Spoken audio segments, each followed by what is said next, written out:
तर राम राम मित्रांनो, तुम्हाला वाटत असेल मी सकाळी सकाळी एवढा टाईट होऊन या रताळ गुळाच्या खड्यासंग कुठे निघालो की. अहो सांगतो गडबड करू नका यापुढे. त्याच्या आधी हे पहा, माझ्या गावातले काही महान पुरुष आणि बघा या लहान लेकरांना सुद्धा मला ओळखीलं. इंस्टाग्रामला मी व्हिडिओ बनवतो म्हणून लहान लेकरांमध्ये सुद्धा क्रेज निर्माण झाली हो मई.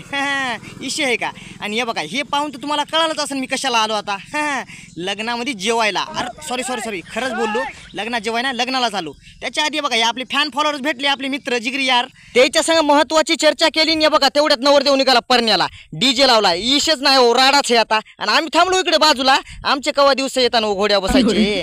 तेवढ्यात जरासा पाऊस सुरू झाला, जरा पोराचा डिसमोट झाला गाड्या मायाचे डीजे लावला होता. मग काय जरा बाजूला थांबलो. मीन मै मागेले दोन बॉडीगार्ड संग लागतायच हो, कारण की आपण का लहान माणूस नाही ना, कोण गोळी घालीन काहीच सांगता येत नाही. त्याच्यातला हे बॉडीगार्ड म्हणला जेव्हा कोणीकडे भूक लागली, मला थांब लगन तरी होऊ दे. तेवढ्यात मला अंबानीचा मेसेज आला, म्हणला नेट संपले, 19 रुपयाचे रिचार्ज करावं लागते भाऊ. मग मी जरा बिझी होतो म्हणून मित्राकडे मोबाईल दिला रिचार्ज कराय. आपण गरीब माणसाची कवाय मदत करतो, हाय गाईत नसती. हे बघा ज्या क्षणाची आम्ही आतुरतेनं वाट बघत होतो ते क्षण आलाच बघा. आपलं कसं असतंय, आधी पोटोबा मग इठोबा. आपल्याला पहिल्या पंक्तीला जेवल्याशिवाय सुधरतच नाही बघा.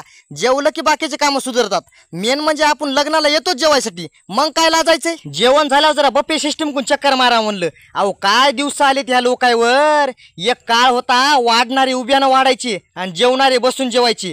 आता जेवणारे उभ्यानं जेवायलेत आणि वाढणारे बसून वाढायलेत. अरे काचा बफे सिस्टम लावला रे. सगळं आवडल्यावर आम्ही निघालोच बघा गावाकडे. मित्रांनो, तुम्हाला कॉमेडी ब्लॉग आवडला असेल तर लाईक करा. चॅनलवर जर नवीन असाल तर चॅनल सबस्क्राईब करा आणि जास्तीत जास्त चॅनल शेअर करा.